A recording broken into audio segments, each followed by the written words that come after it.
मैं जो मंत्र देता हूँ उससे साधक की कुंडलिनी जाग जाती। समझे? जैसे आप नवरात्रि में पूजा करते हैं दुर्गा की, सीता कह दो, राधा कह दो, पार्वती कह दो, हम योगियों ने उसको कुंडलिनी नाम दे दिया। और रीढ़ की हड्डी के आखिरी हिस्से में, बेसमेंट में, सैक्रम में 3.5 आटे लगा करके दुब को अपने मुंह में छिपाए रहती है, दबाए हुए रहते हैं, गवर्नमेंट पोजिशन में रहती है। मैं जब दीक्षा देता हूँ तो वो जाग जाती है और सीधी खड़ी हो जाती है। भारतीय योग दर्शन में योग के 8 अंगों का अनुष्ठान बताया है पातंजलि ऋषि ने। यम, नियम, आसन, प्राणायाम, प्रत्याहार, धारणा, ध्यान और समाधि। धारणा, ध्यान और समाधि ये सूक्ष्म अंग। जागृत कुंडलिनी सारी योगिक क्रियाएं स्वयं अपने अधीन करवाती है। जितने भी सिस्टम्स हैं, सारे सिस्टम्स को एक साथ स्टिमुलेट करती है, डेवलप करती है। According to Hindu philosophy, each human being has a feminine energy force known as the Kundalini. Kundalini is interpreted as a snake which resides in the dormant state inside the largest and the lowest vertebrae called the sacrum.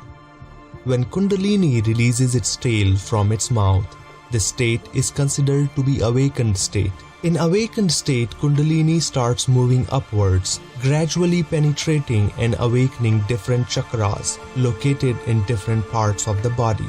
It is believed that Kundalini can be awakened in different ways, including an initiation by a spiritual guru.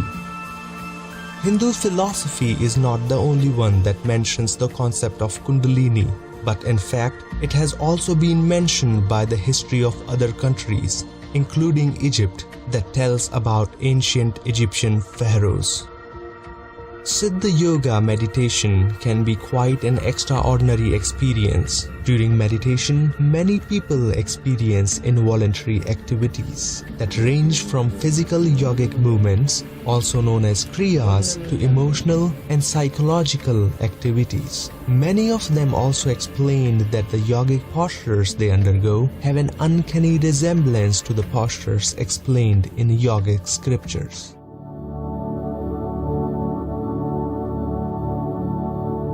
महर्षि अरविंद ने कहा है, जो गुरु दीक्षा देता है अपने शिष्य को, वेदों की देता है, उपनिषदों की देता है, भगवान के नाम की देता है, तो उसकी आवाज़ में वो वेट होता है।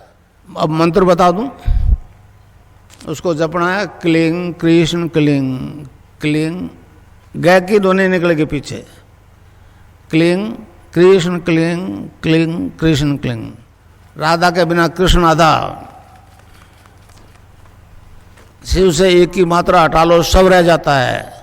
तो कोई भी मंत्र बिना शक्ति के काम नहीं करता।